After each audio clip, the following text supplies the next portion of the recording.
सबसे पहले बात करेंगे वफाकी वज़ीर इत्तलात अता ताहिर का बैनुल अक़वामी और मकामी मीडिया नुमाइंदगान के हमरा लाइन ऑफ कंट्रोल का दौरा किया गया।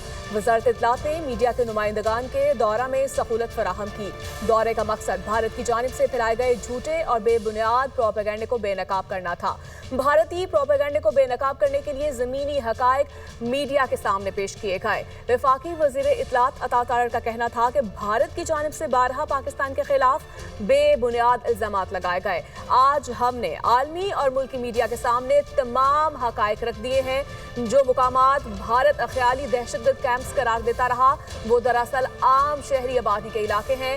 पाकिस्तान एक जिम्मेदार रियासत है जो न सिर्फ इलाकाई बल्कि आलमी अमन के लिए भी पुरअज़्म है। पाकिस्तान दुनिया के किसी भी हिस्से में दहशतगर्दी या दहशतगर्दाना सरगर्मियों की मज़म्मत करता है। वज़ीर इत्तलात ने कहा, हमने अपने अमल से बारहा साबित किया कि हम अमन के दाई हैं। अपनी खुद मुख्तारी के दिफा के लिए हर हद तक जाएंगे।